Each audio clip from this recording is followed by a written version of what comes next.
To our webinar on SEO Back to Basics. I'm Chad Hill, and I also have Adam Stetzer here with me. Good afternoon, everybody. It's going to be an exciting one today, Chad. It's a good topic. Absolutely. Let's jump right in. Well, I think the first thing I wanted to start with was just trying to, again, define the opportunity with SEO. And so one of the things that we of course want to ask ourselves is SEO still relevant? So we found some stats. This is some year-by-year stats of number of annual searches on Google and the average number of searches per day. And I think that the thing that this really concludes and shows for me is that there's just still a massive amount of usage of Google and searching, and that when people talk about maybe the growth rates are slowing, well, that always happens when numbers get really big. Of course, when you have small numbers, it's easier to double them. When you have just massive numbers, growth rates may slow down a little bit, but the raw numbers are still very impressive. So this is sort of point one in defining whether or not SEO is still relevant. I think the answer is yes.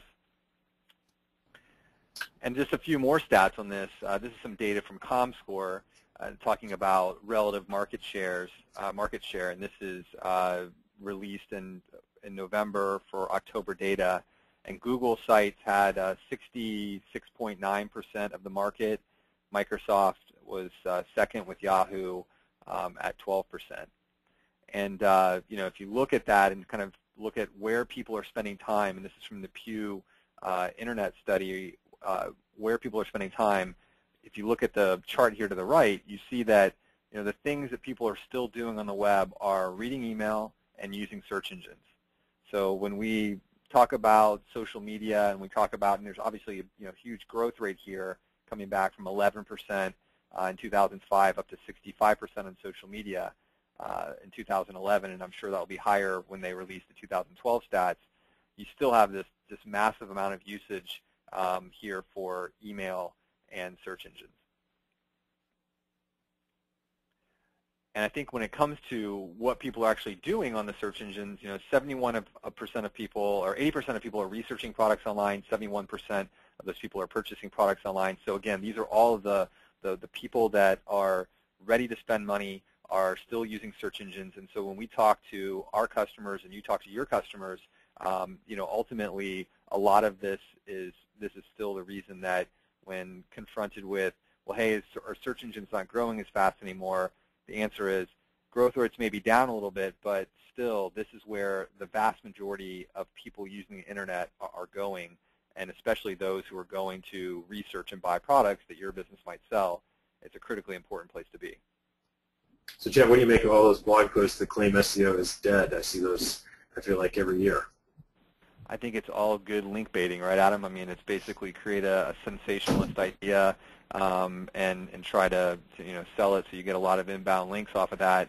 But I think the fact of the matter is that the numbers here show that people are by and large still using search engines to find products every day. And the data doesn't lie, does it? Never does. Well, another thing that we hear a lot is, well, what about mobile SEO? And should I just abandon desktop SEO because mobile is really growing? And again, if you go back and you look at growth rates, that's true. The growth rate, where the growth is in searches, is in mobile. But that would sort of be saying that you're basically forgiving all the people who are still using searches every day and ignoring those people. So we say don't do it. But when you do look at where mobile is, a couple stats. So I mean, 88%. So essentially, 9 of 10 searches are going on the desktop. 1 in 10 going on mobile. So still, again, growth rates are growing there, but most people are still using desktop. And when we a little bit around things of like what is mobile SEO, and I've got another slide on this next. But a lot of what that comes down to is that there isn't necessarily something different when you do mobile SEO. It's really just a matter of how people are then reading the content, the search engine results pages, and also the actual website itself, and making sure that that's optimized for mobile. So let's take a look at some of that information here. I found a really nice screenshot, and I've actually seen this in some cases. I don't know if anyone else out there in the audience has seen this, but in some cases when you do get search results on an Android device or on an iPhone, you'll see this little icon, which Google seems to be using and testing here and there. They're in kind of one of their testing phases, where this indicates that the website that you would click through is actually mobile optimized. And so again, when you look at like what is mobile SEO, well, getting the results on the first page of Google isn't terribly different from what we think of with desktop SEO. But there are a couple things where there's some small differences. And Google has said, especially on the AdWords side, that they're going to start rewarding websites, AdWords advertisers who click through to a mobile website, that's probably going to become part of the quality score that goes into the relevance of your ad. So if they're thinking about doing that on the AdWords side, it's more than likely that this icon they're showing here, that this may start to, well, it may either be happening in some cases, or it may become a bigger part of whether or not there is a small difference in the search results pages. But at the end of the day, it's kind of like some of the stuff we did that happened with Google Places, where initially, everyone went out and claimed their listing, and those who claimed it first got an immediate boost up. But at some point, it became sort of point of parity. Everyone had claimed their listing, and my guess is that over time this will happen as well. But there could be a first mover advantage a little bit, where if your other competitors have not optimized their website and don't have a mobile website, maybe there's some opportunity to get yours out there a little sooner than they do. A few other things. But even if that's the case, Chad, then you're talking about getting a first move in 12% of the search volume, right? Exactly, right, no doubt. Okay. Right, because that's interesting, because if I'm not reading SEO is dead, I think I'm reading mobile is everything. And that stat you had in the previous slide, that 9 out of 10 searches are still desktop, is actually quite surprising to me given the hype around mobile. So this is interesting data. Yeah, definitely.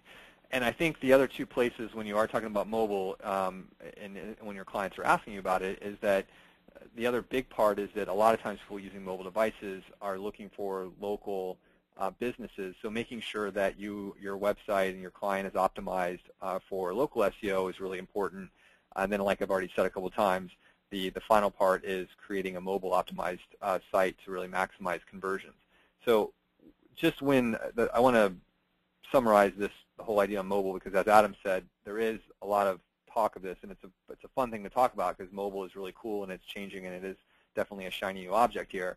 But the point I wanted to make is that when you talk about, well, I want to go sell mobile SEO, really what that is pretty much the same services you would sell for desktop SEO. You need high domain authority through good on-site optimization and inbound linking to build your domain authority so that you come up in the search results. So that's exactly the same as what you would sell for traditional SEO. You want to make sure that you've claimed and come up in all the various mapping engines, especially Google Maps and Yelp, because that's now part of what's powering Siri. So that's a part, again, of what you would want to do anyway with local SEO for the desktop.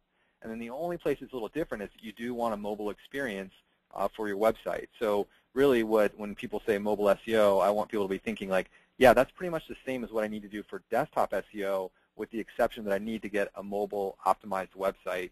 And then there's a whole bunch of different directions, some of which we can help you with, and other options that you can pursue to get a mobile optimized website. Okay, so the point here is that data shows still a lot of people using organic search engines, and really when you're trying to figure out what should I be changing in 2013 because I'm afraid SEO is dead, I would argue that it's not, and that really is the shiny new object. It just needs to be kind of polished up a bit. And so we wanted to head back into what are some of the things we're doing to make to basically work on making sure that our methodologies are effective moving into 2013. So the question here is, yeah, this data seems pretty clear that SEO is not dead in the least and still kicking strongly. Exactly. And so really the question is, have the rules, or how have the rules changed? And I think that the big thing here is that Panda and Penguin really did deal a big blow to all the shortcuts that many people were using out there. So we learned our lessons, and many people learned their lessons in the middle of the year, and people have been really looking at and re-examining how to go forward to optimize their websites in the rankings. The thing that we see kind of two schools of thought here. I mean, there are a lot of people who are just scared, and they've been paralyzed by Panda and Penguin. And then there's other people who say, look, Panda and Penguin is no different than a whole number of algorithm updates that came before it, and we need to listen to what Google's saying. And they made some pretty clear points. And so one of them is focus on quality. Quality is king here, and that the days of just carpet bombing the internet with low quality links, those days are over. And so that's great. That fits really well with HubShout and what we're about, because that's something we've been focused on pretty much from the very beginning. We, like probably many other SEOs, have, very early on said, what happens if you have a lot of links and what happens here or there? But we pretty quickly realized that that was something that just wasn't sustainable, didn't make sense. And so really for the better part of our 4.5-year history, we've been working on how do we improve quality, how do we really focus on providing useful and relevant information to improve our customers' rankings. So let's talk about some of the things that we've just done.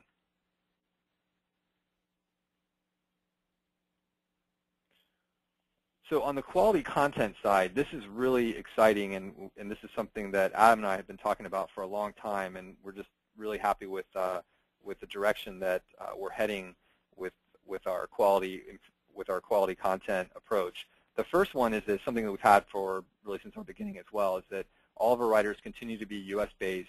So we think that immediately takes a lot of the language barriers and awkward wording and language you see if you offshore writing out of the equation. And so that's something that we're continuing with as we go into 2013. One of the new additions that we've made is that we've added an on-site editing team. So now we have, as the content comes in, we have editors on staff that can actually review the content that is being created by our content team, and actually can even have coaching sessions to work on improvements if a certain writer needs improvement, or to work on overall guidelines and training to make everyone that's writing with HubShout more efficient. Another really exciting development is that we have actually also built in a on-site research team that will actually, when you start up a new campaign with us, will go in and provide current industry facts and Cocitation links to make the quality even that much better. And so, I think as many of you guys can imagine, when a writer is confronted with a keyword and they have a little bit of information about a business, sometimes it's difficult to really figure out what's the right way to put together an article or a blog post, whatever it might be. And so sometimes, they're left kind of guessing or going the wrong direction. We addressed that last year with writer instructions, and that was something that I think took us, made it definitely improved the ability to communicate and get a brief to the writer when they're writing the content. But we wanted to take that a step further, because too many of our customers really weren't giving what I would say are good writer instructions. I mean, some were, but some weren't. So what we've done is we have an editor who now will take all the keywords and the information from the customer's website, go out and research, and come back with 20 facts that our writing team can then use to create and put together better content when they're writing for the various assignments that they're given. So I have a screenshot on the right, and we'll take a look in a few minutes at the actual screens in the system. But you can actually, every one of you can go into the system and look at these writer facts. And there's a place where if you don't like one, you can remove it. We, of course, would want communication with the account managers to make sure that we understand why you're removing things. But those controls are right there at your fingertips. The other thing that you can see kind of at the bottom. And as before, Ted, I just want to emphasize we really encourage people's input into those facts, because these can also be used as messaging bullets. So we're trying to beef them up with statistics to make the content as engaging as possible for the end user and really be informative with things they didn't know about this topic. But you can also use these to steer the message and to get our writing team to all be talking on message about any point you might want to express with your content marketing. So I think there's a number of ways this is really beneficial for both the end user as well as the communication process. One question that did pop in here, Chad, someone said, I don't know what you mean by co-citation links. Can you please explain that? Yeah, that I was going to hit that right now. So you can see at the bottom here of the screenshot, I have 3 co-citation links. And so what happens is as the research team is going out and pulling together these facts, more often than not, they're going to authoritative websites, whether it's a newspaper or Wikipedia or other other informative websites out there, and then they're getting information that become the basis for the facts that we're using. But when they do that, they're also including the links back to those source stories. So now when we write an article about, in this case, this is Social Security disability law, and we have some information here on, that various facts on Social Security, we can actually link back in that same article not only to the client's website, but also to some of these other sources. And the general idea is that when there's a piece of content that essentially when your link to your website is surrounded by links to other authoritative places, other high-ranking and authoritative websites on that topic, that can actually say, well, hey, this website must be in the same sort of neighborhood as these other authoritative websites on this topic. And that's co-citation, just basically that, your link being around these other authoritative links can actually boost up your website's relevance or website's relevance on that topic. Adam, anything you want to clarify on that? Well, we do have a few questions, I guess, or more comments that came in here. One is the content input has been very beneficial in my eyes. It makes the client feel a lot more a part of the process. And I agree with that comment. As you said earlier, Chad, we've struggled to get our reseller partners to get writer instructions or know how to structure that conversation. Here, our research team is taking the first step and putting together, here's what we think we should talk about, and that really gives you something substantial to take to the client and say, what do you think? Give us your feedback. If you don't like it, great, then tell us how to adjust, give us your own facts. The next comment here is, this is really cool. We can direct writers using facts they may not know about and could be company specific. This is a great addition, great job. And I of course, agree with that too. Like, if you want them to take a certain slant, to my point earlier about messaging through our content creation and writer team, you can put specific points in here, and the writers will pick them up and craft the articles and blogs around those. Great.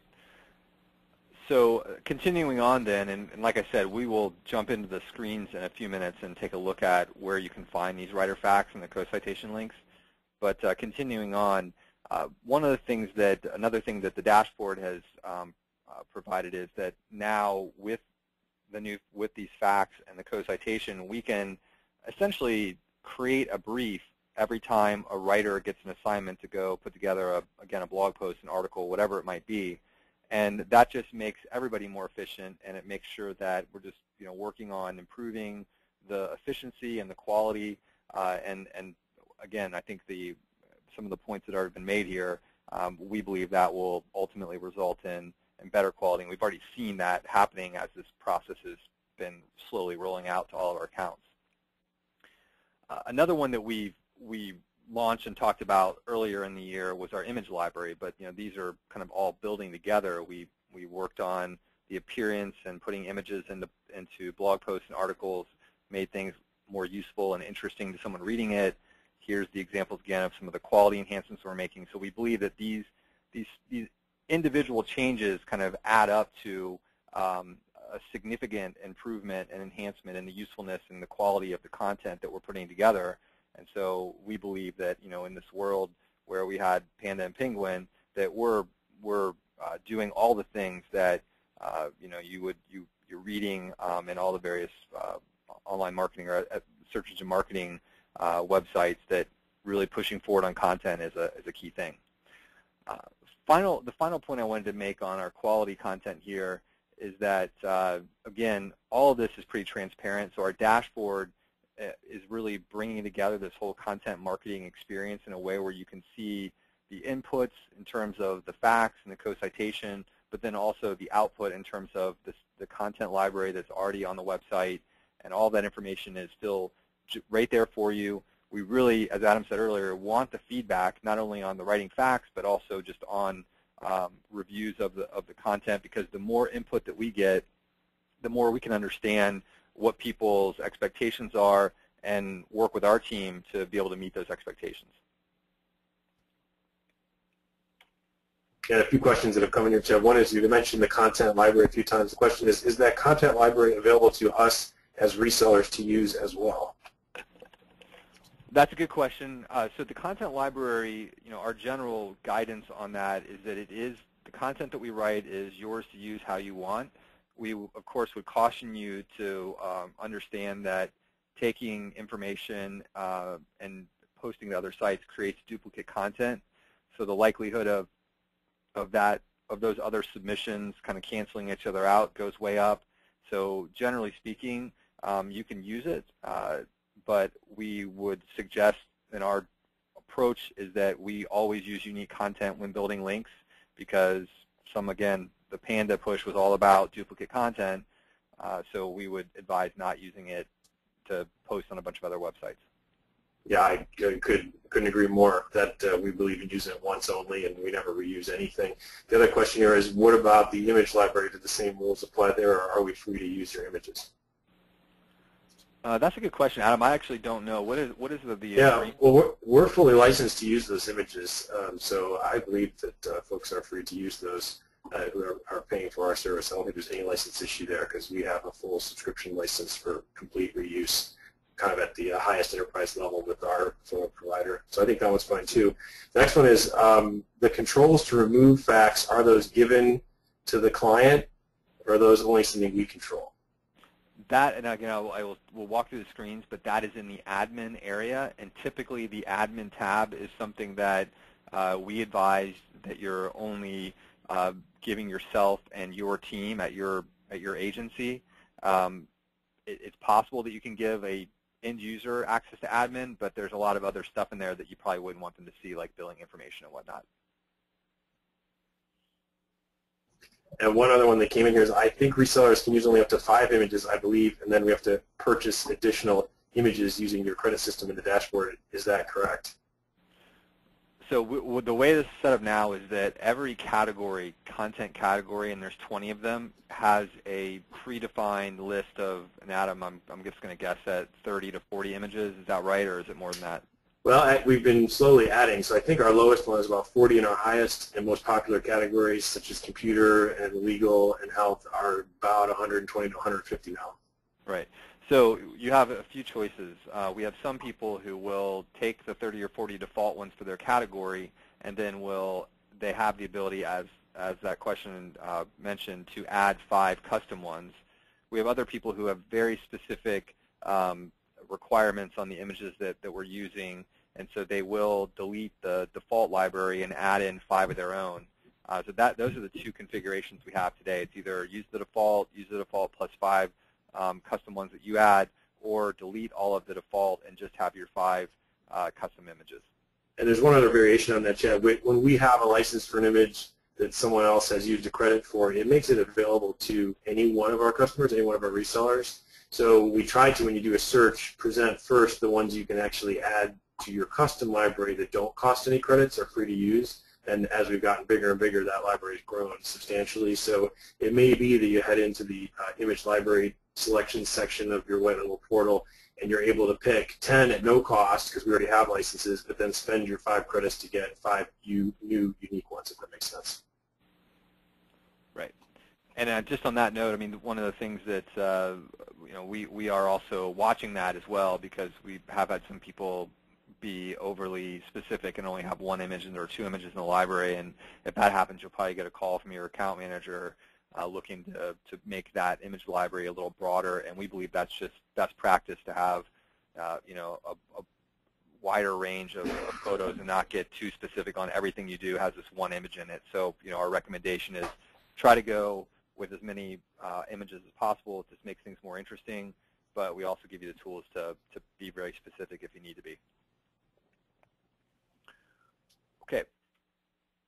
So let's talk a little bit about quality links, because we've got this great content that we've created. We just walked through that process, and let's talk a little bit about what we're doing to take that content and put it on websites or earn links to your website that are going to help to build domain authority and ultimately get better rankings and more traffic to your website. So the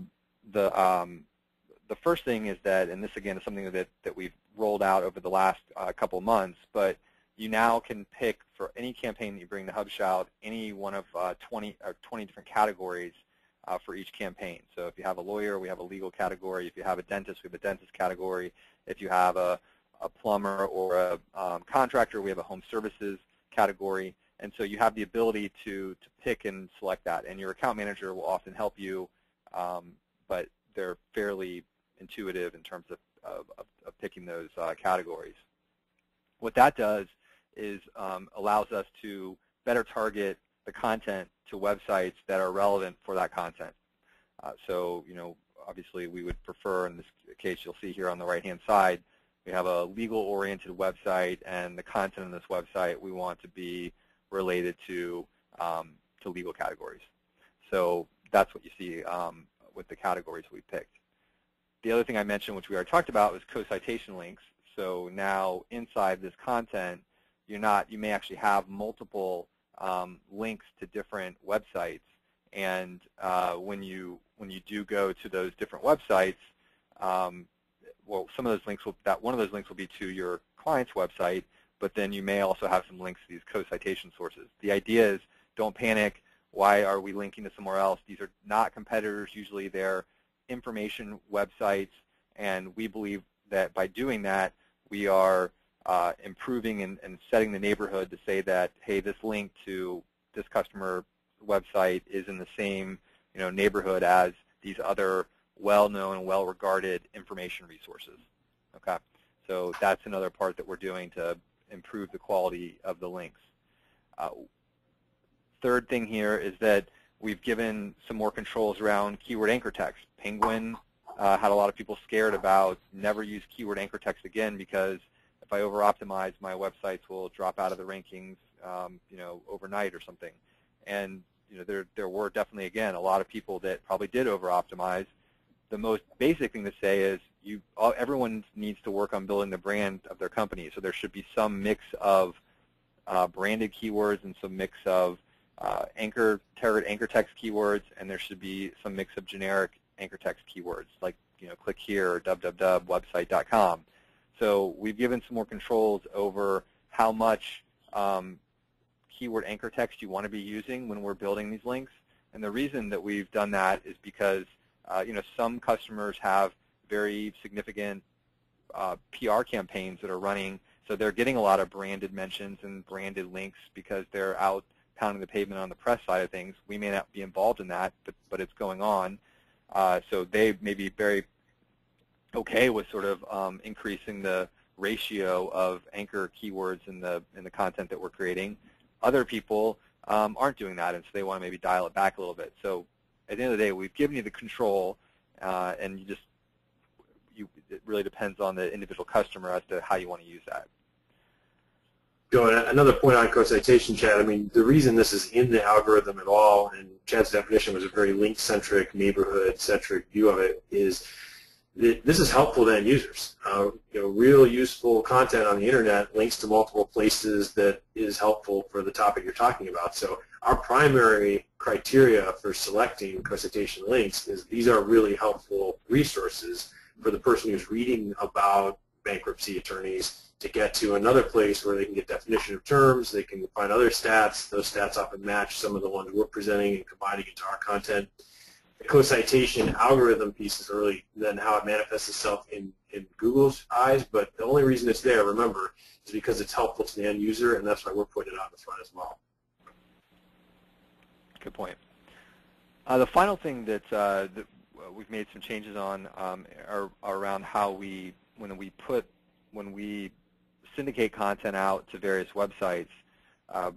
A couple changes have happened. One is that there's just an explosion of usage of Twitter, of course, and so we want to make sure the content is seen more quickly. And so what we're able to do is, in these different categories, we've been able to develop some really like a social media network that allows us to syndicate out this information so that people more quickly can see it and find it. And then, of course, that also helps with how long it takes for search engines to find it, because we also know that, in addition to the audience that locates and reads this content, we also want it to be indexed so that ultimately, Google can get that in its index and see that link to your website as well.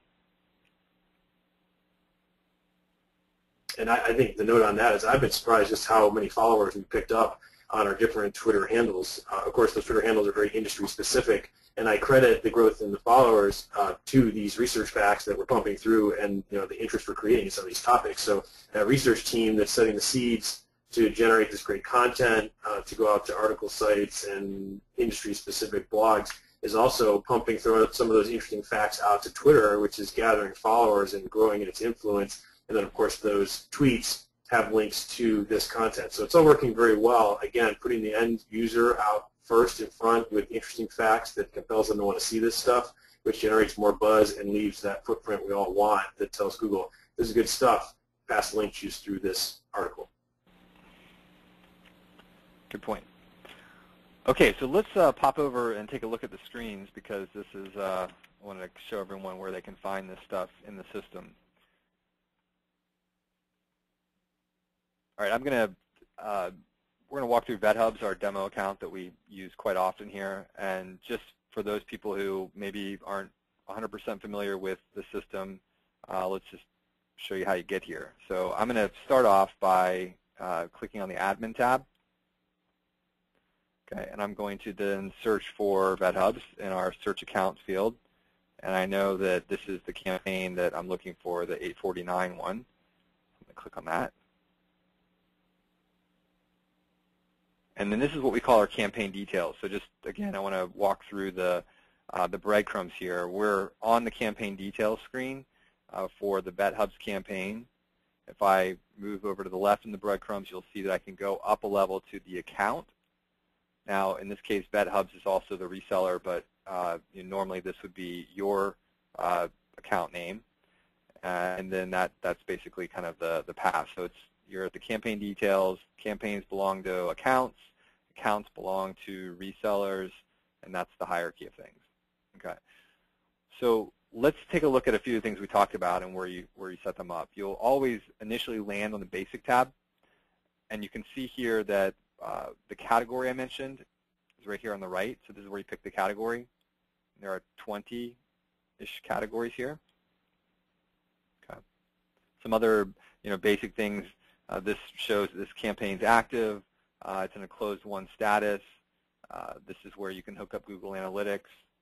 So there's a number of other features on this screen, but the one that's most relevant to what we're talking about today is the category dropdown. Now, the other place that there's some content marketing related settings is here on the Advanced tab. So I mentioned before that you have the ability, first of all, to set your SERP country. So we've added a number of other Google other locations for getting search rankings. So in most cases that's .com. You have the ability to show or hide the content library. And I will pop over and take a look at that in a second. The SEO submissions link, where the submissions are going. And then the co-citation links. So we did realize that some people may not want to, as Adam said, publish those useful co-citation links because they're just afraid that someone would view that as competitive in some way or whatever it might be. But we do give you the control to say, "Oop, I don't want those, so turn those off." We've got some social mention notification. This is the keyword anchor text ratio.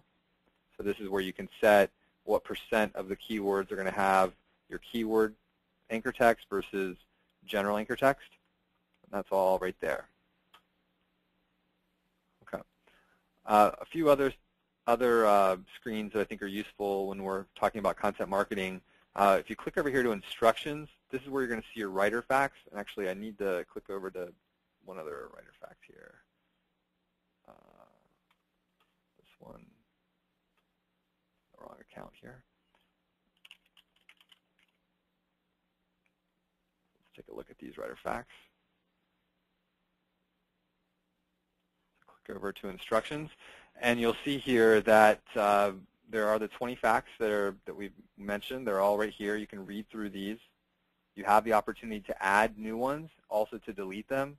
Like I said, before you go in here and delete all these things because you don't like them, please talk to your account manager, give us some feedback so that we're not guessing at what you like or don't like. But that is all written by our research team. And then when they're putting together that research, they also take note of the places, the resources out there that have good information on this topic, and so they'll also include the co-citation URLs here as well. You have the ability also to add other co-citation links. The final place, this is a carryover from our previous writer instructions area, which was just general writing instructions. This is still useful because this is where when the editor comes in or the research team comes in to actually put together these research facts, if there's information here that sort of gives them some guidance on what kinds of facts are useful and relevant, that's going to help them make the facts even better. So there still is very much an opportunity, and we encourage you to give us some information about what's good and what's bad so that we know where to go. And then these instructions will also go out to our writers. So when the writers get those their assignments to say, we need you to write an article or a blog post on this topic, they're going to get the writer instructions. They're also going to get the facts that they can use to plug into the content. And then I highly recommend that you forward those facts out to your client.